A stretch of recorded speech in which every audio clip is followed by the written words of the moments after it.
Everybody loves cheeseburgers, everybody loves pizza, so how about mashing the two of them together in a cheeseburger pizza that includes everything you like about a cheeseburger on a pizza, including the pickles. Let's get started.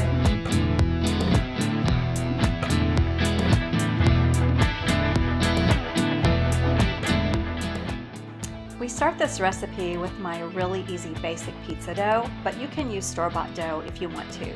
But my dough is just flour, yeast that you bloom in a little bit of water, olive oil, salt, and some honey to really activate that dough and give it just a subtle sweetness. Once that's all done, you just knead it for a few minutes, put it into a greased bowl, cover it, and let it rest and rise for about an hour.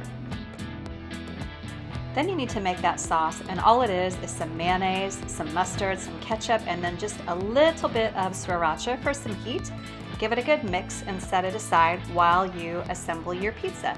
You roll out that dough, and I'm just using my hands. I'm spreading it and shaping it into the shape of my pan. I like a thin, crispy pizza, so trying to make this dough as thin as I can, and then I'm spreading on that lovely sauce, reserving a little bit for the top that I'm going to sprinkle over, drizzle over when I pull this pizza out of the oven. And then you simply add your ground meat, hamburger or turkey. I'm using turkey here.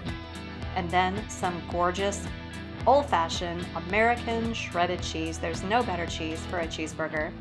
And then some slivers of onion and a few perfectly placed pickles, because you need pickles with a cheeseburger pizza. Then you stick this in the oven, and when it comes out, you're going to adorn it with some cool iceberg lettuce, some tomatoes, and some more of that gorgeous sauce. And then slice it up and serve it. Your family are gonna love this pizza. It's really, really good.